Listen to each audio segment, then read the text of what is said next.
Ciao, sono Tiziano Zanotti e ti do il benvenuto al quinto video di Bass Insight. L'episodio di oggi è un po' speciale perché riguarda una sessione di musica d'insieme della lezione 16 del bassista contemporaneo online, con la partecipazione di Andrea Zucchelli alla batteria. Qui entriamo nel vivo di cosa significa suonare il basso elettrico come strumento di accompagnamento, cioè il collante tra la parte armonico-melodica e la parte ritmica.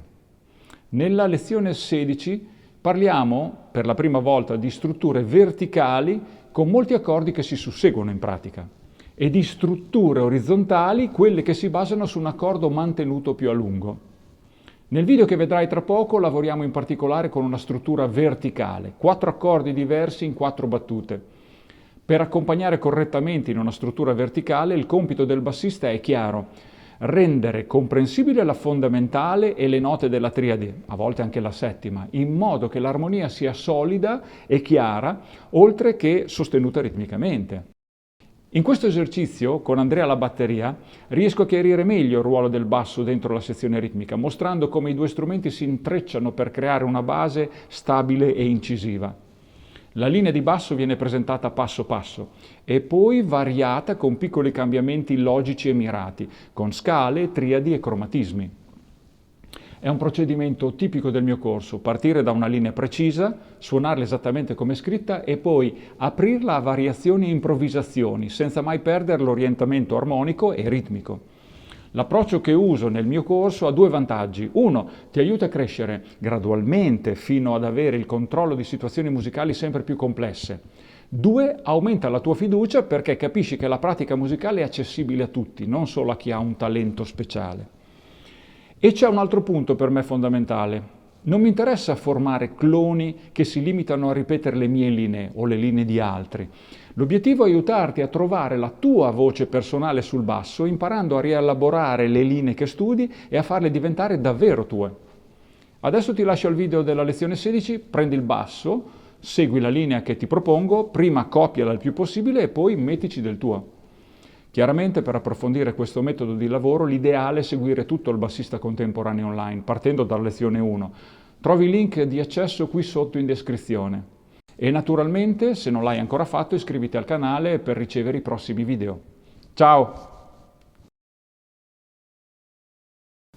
Lezione 16 di pagina 124i, teoria.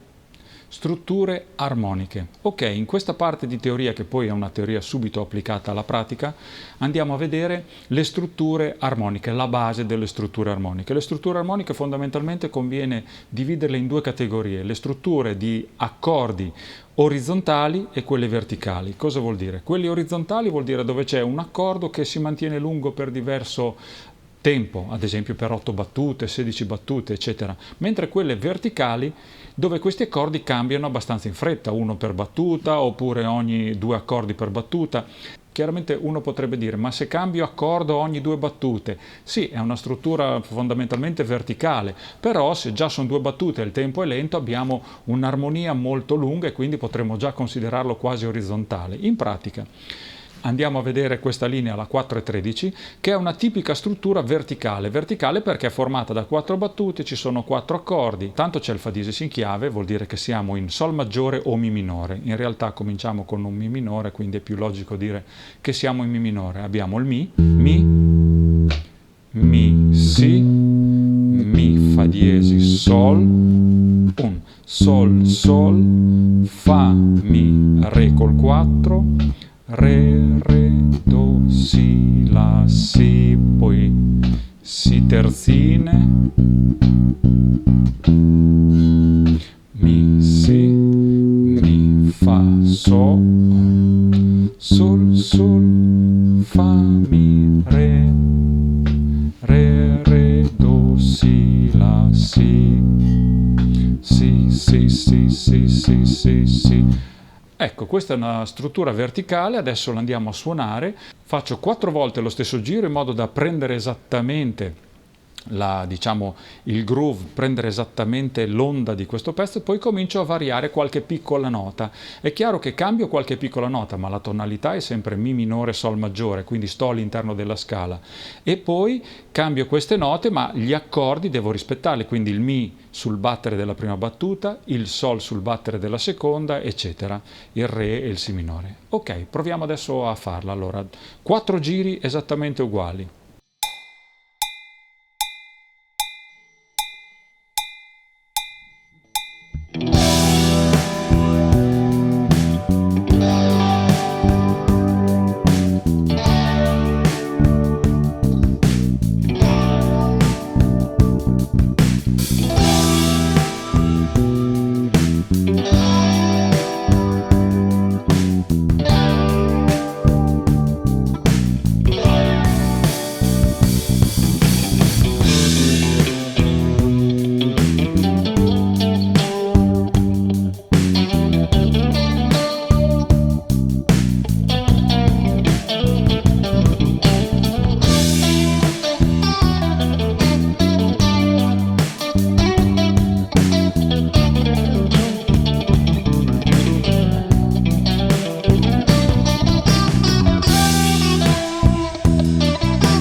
Ok, riparti da capo, lo riprovi ancora, fai come ho fatto io, 4 volte la stessa linea in modo che ti abitui proprio ad essere preciso, poi fai delle varianti.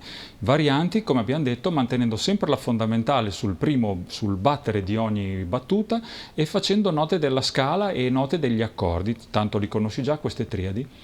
Ok, ci vediamo allora alla parte 2 dove andiamo a sviluppare un altro tipo di linea sempre con queste caratteristiche, cioè una struttura di tipo verticale. Al prossimo video. Ciao!